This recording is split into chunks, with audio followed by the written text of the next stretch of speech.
boa noite. Sejam muito bem-vindos ao Roda Viva. Estamos ao vivo para todo o Brasil pela TV Cultura e emissoras afiliadas e conectados com o mundo pelo UOL, YouTube, Facebook e Twitter. Afinal, o que é preciso para ocupar o centro desta que é a roda mais tradicional de entrevistas da TV brasileira? Nosso convidado desta noite deu um nó na cabeça de muita gente. Eu peço emprestado um trecho da reportagem do Matheus Pichonelli no UOL de hoje, que classificou a nossa entrevista desta noite como histórica. Abre aspas. Você que me lê no passado, o mundo mudou, só você não reparou. Fecha aspas. Sim, quem mede a relevância de um entrevistado pela idade ou pela sua sisudez pode ter estranhado. Mas quem navegou pela internet na última década, tem filhos ou sobrinhos e acompanha a política, sabe muito bem quem ele é e por que ele está aqui hoje. Dono de um canal no YouTube com 38 milhões de inscritos e de um perfil no Twitter com mais de 11 milhões de seguidores, ele alcança mais pessoas em suas publicações que o presidente Jair Bolsonaro muitas vezes. E isso talvez explique o rebuliço da sua presença aqui, para usar uma palavra que ele desenterrou e popularizou. Com vocês, via satélite e no centro, sim, do Roda Viva, o influenciador digital e empresário Felipe Neto. Nascido no Engenho Novo, bairro da Zona Norte do Rio, estreou no YouTube em 2010 e, diante da repercussão, logo foi convidado para várias campanhas publicitárias. Em seguida, criou um quadro de humor no Esporte Espetacular da Rede Globo e, pouco depois, um programa Até que Faz Sentido para o canal Multishow. Em menos de um ano, seu canal no YouTube chegou à marca de 1 milhão de inscritos. E hoje, com 37 milhões de seguidores, é um dos youtubers mais vistos no Brasil e no mundo. Para entrevistar o Felipe Neto nesta noite, nós convidamos Raquel Sherazade, âncora do SBT Brasil, Marilis Pereira Jorge, colunista da Folha de São Paulo e do canal My News, Tica Almeida, head de comunicação do Twitter Brasil, Carol Pires, colaboradora do New York Times no Brasil e colunista da revista Época, e Edgar Piccoli, apresentador da revista Morning Show da Jovem Pan. Contamos ainda com o nosso influenciador analógico, Paulo Caruso, diretamente da sua residência. Lembrando que hoje nós teremos também a participação do público que acompanha o programa na página especial do Twitter por meio de perguntas encaminhadas com as hashtags Roda Viva e Felipe Neto no Roda. Felipe, boa noite. Muito obrigada por estar aqui conosco, mesmo que virtualmente, nesta noite. Boa noite, Vera. É uma honra sem tamanho e um orgulho imenso, não só para mim, mas para minha mãe. Eu quero mandar um beijo para minha mãe, que nunca imaginou que seu filho ia estar no Roda Viva.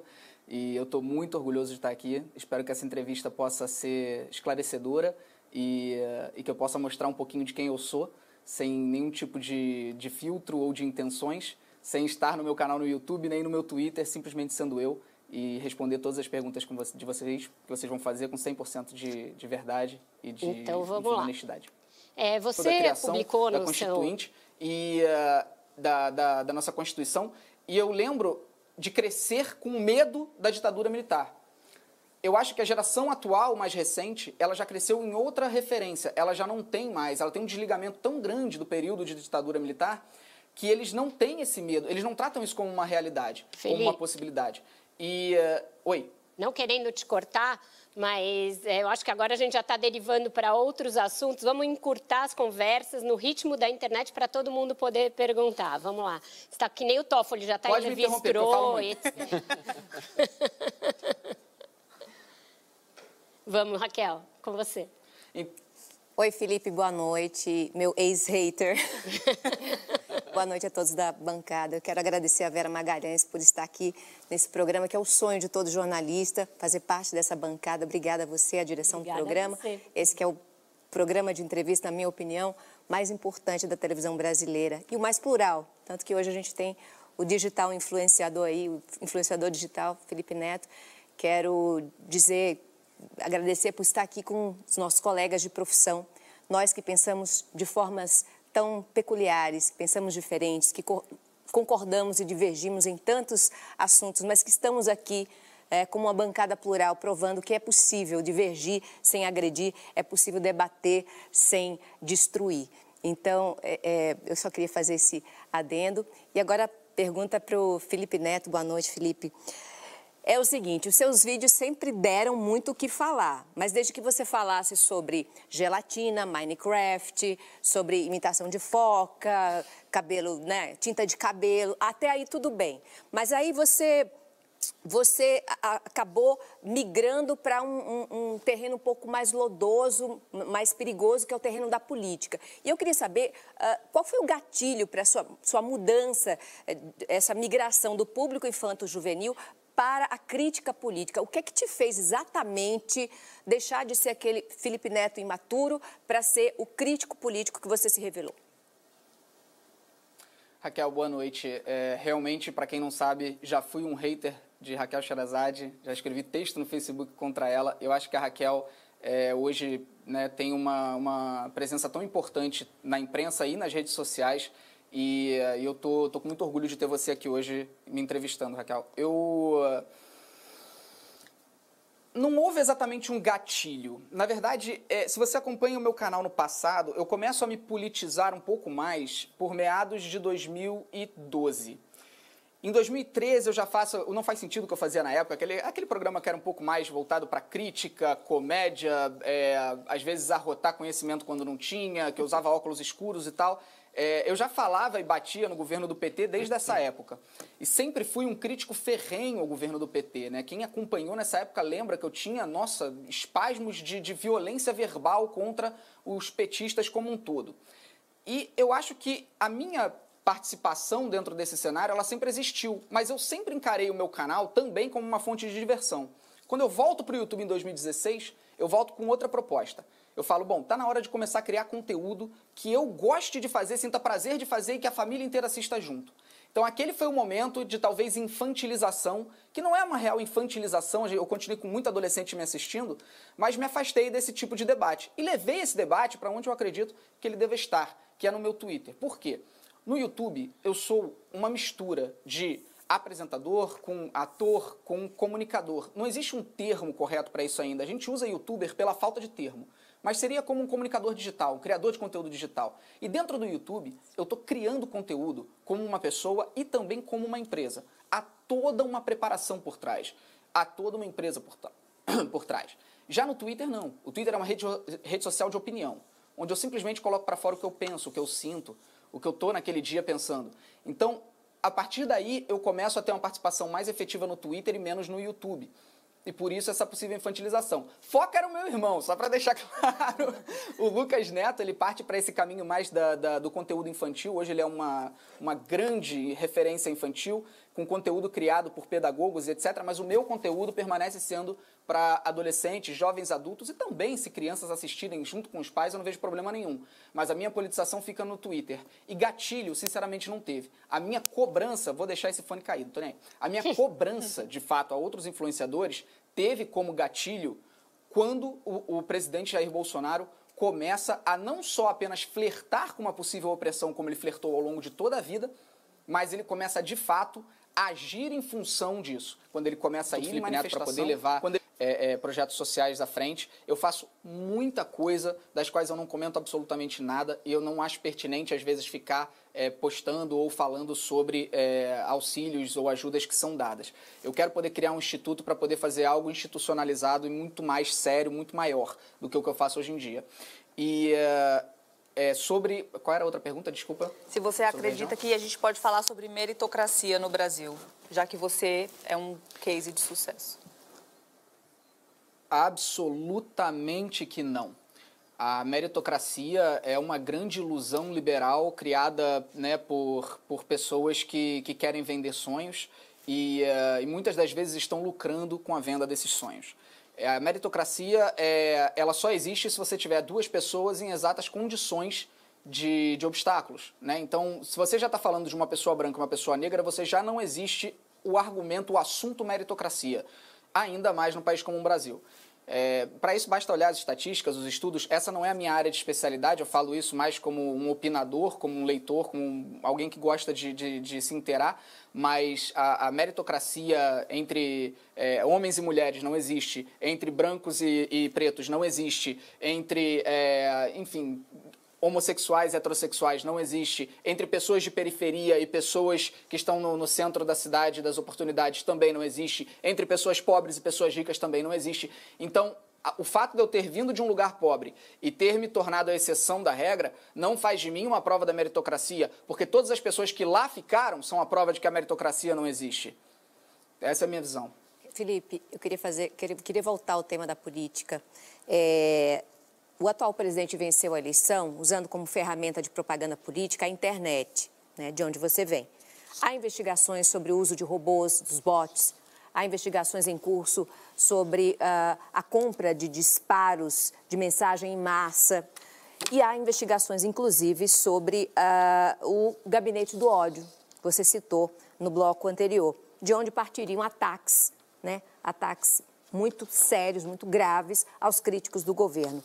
E, recentemente, acho que há alguns meses, você foi ameaçado de morte. Você chegou até tirar sua mãe do Brasil. E eu queria saber se você acha que o gabinete do ódio do atual governo tem alguma relação com as ameaças que você e sua família sofreram.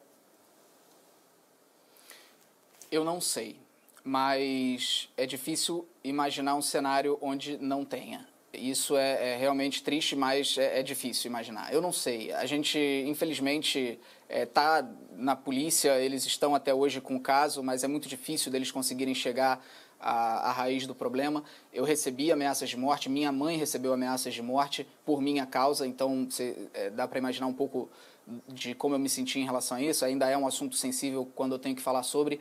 A gente teve que tirar minha mãe do Brasil.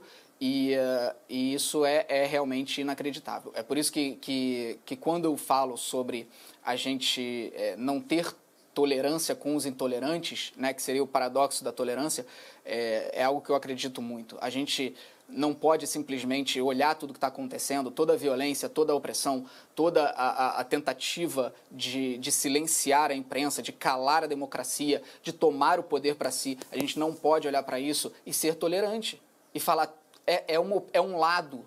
A gente não pode validar esse tipo de lado. A gente não pode ter esse tipo de lado falando como se fosse algo normal, algo que acontece. Isso não é um lado. O lado existe quando a gente estava debatendo PT, PSDB ou PMDB ou tudo mais. O que está acontecendo hoje não é lado. Então, a gente não pode lidar com a violência e falar, vamos ser tolerantes com a violência, vamos deixar ela acontecer porque eles têm que ter direito a falar sobre isso. Você acha que a CPMI das fake news vai chegar até o atual governo? Acredito que sim, acredito que o trabalho da Polícia Federal, se não acontecer o que o nosso presidente está tentando fazer, se realmente deixarem a Polícia Federal trabalhar, eu acho que eles vão conseguir chegar à raiz do problema. Eu acho que esse é o grande pânico estabelecido dentro da família Bolsonaro nesse momento.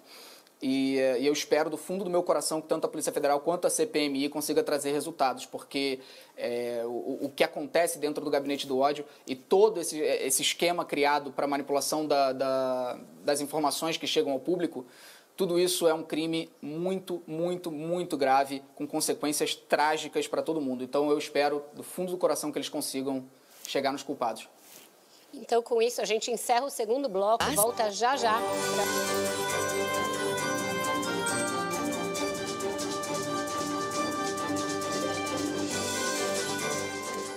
Estamos de volta com a entrevista com Felipe Neto, que lidera os assuntos mais comentados do Roda Viva, e graças a isso a gente vai dar aquela tradicional esticadinha.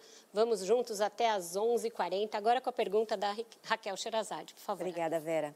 Felipe, a internet é uma terra sem lei. Isso não é uma pergunta, isso é uma afirmação de alguém que já foi vítima várias vezes de crimes virtuais, crimes esses que permanecem impunes graças à desídia do Ministério Público, devo confessar. O que você acha de uma regulamentação do universo digital e mais? Você acha que a identificação civil dos usuários poderia ajudar a tornar a internet um ambiente mais seguro e, além disso, menos odioso? Raquel, essa é uma pergunta que eu já me fiz várias vezes. se a necessidade de ter um CPF para acessar a internet poderia solucionar alguns dos problemas que a gente está tão acostumado, né? Tanto eu quanto você e tanta gente por aí. Às vezes de crimes até mais pesados, dos quais a gente não é vítima. E eu preciso ser muito sincero para você, eu não tenho uma resposta para isso. Primeiro porque eu acho que precisa de muito diálogo de pessoas que são especialistas em crimes de internet, que são especialistas em investigação, que são especialistas também na própria antropologia envolvida, na sociologia envolvida, né? Será que há um limite sendo ultrapassado quando a gente faz isso? Eu não sei. Eu prefiro dizer que não sei do que dar uma resposta que eu possa me arrepender depois. Isso foi uma coisa que ao longo da vida eu fui começando a aprender a dizer. Eu acho que, infelizmente, a gente tem hoje um despreparo, não despreparo, desculpa, foi a palavra errada, uma falta de investimento muito grande para a polícia que trabalha no combate a crimes virtuais. Eu pude ver isso de perto quando eu tive 2 episódios onde eu precisei do auxílio da polícia para esse tipo de assunto, né? Um foi o vazamento de intimidade e o outro foi a questão das ameaças de morte. E eu pude ver o quanto essas pessoas trabalham em condições desumanas para conseguir solucionar os crimes, né? Muitas das vezes tendo que levar o próprio computador para o trabalho, porque o Estado não fornece o básico de computador para a pessoa que vai investigar crimes virtuais.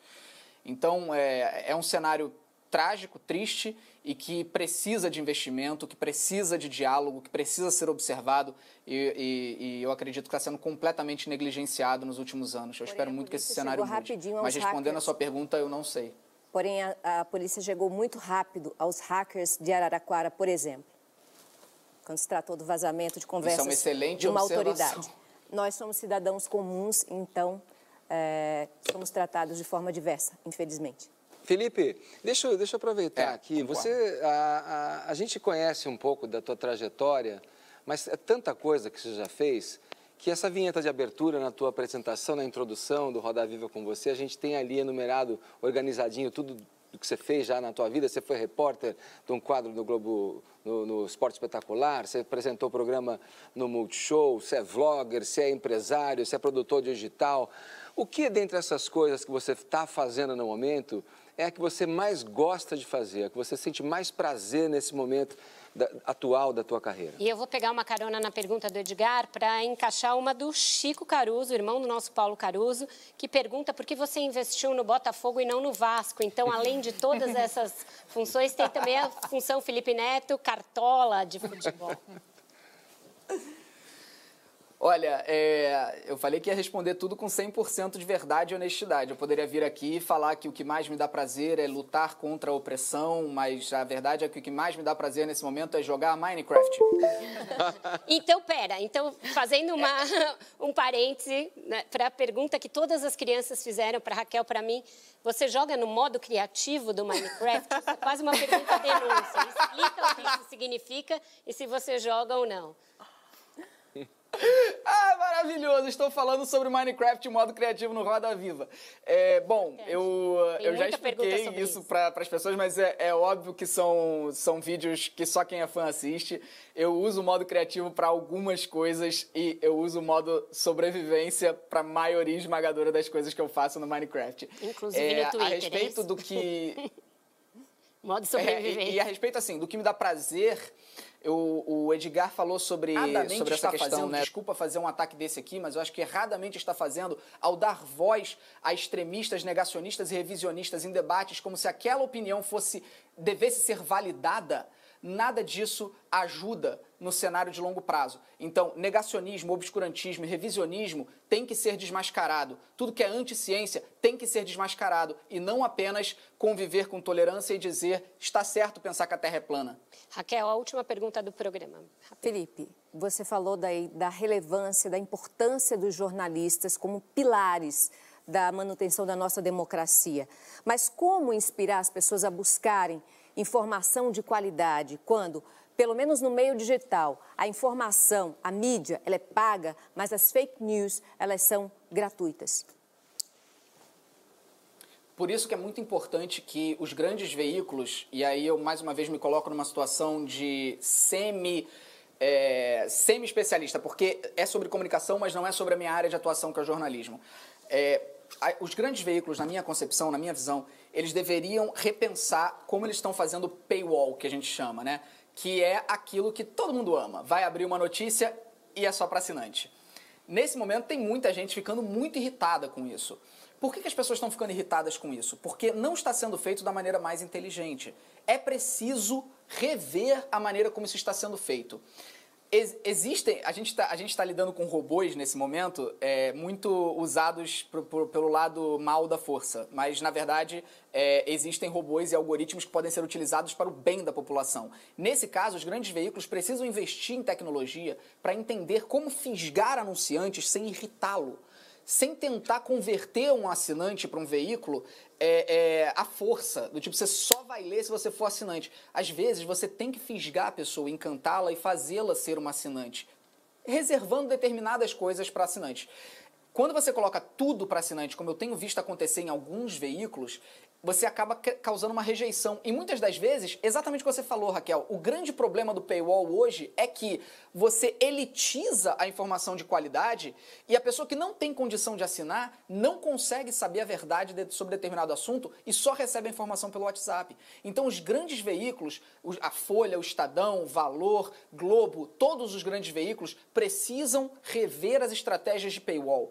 Primeiro de tudo, pensar é preciso que a informação básica sobre a realidade do que a gente está vivendo alcance as camadas mais pobres. E você não pode elitizar esse tipo de informação num momento tão delicado de fake news como a gente está vivendo. Então, essas matérias precisam ser gratuitas. E entender de que forma usar o algoritmo dos robôs para trazer assinantes e não perdê-los, ao invés de como está acontecendo agora, com uma tática muito exagerada de pedido de assinatura.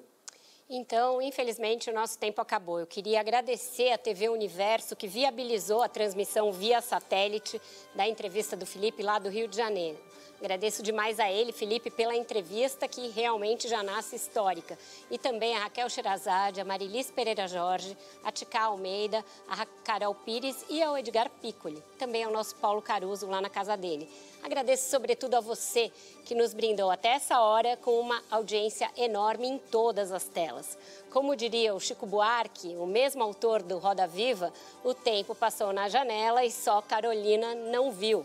Vivemos transformações profundas e rápidas todos os dias na forma como interagimos e nos comunicamos com o mundo. O Roda Viva sempre estará atento a essas mudanças e vai trazê-las para o debate aqui, no centro da roda, com a sua participação.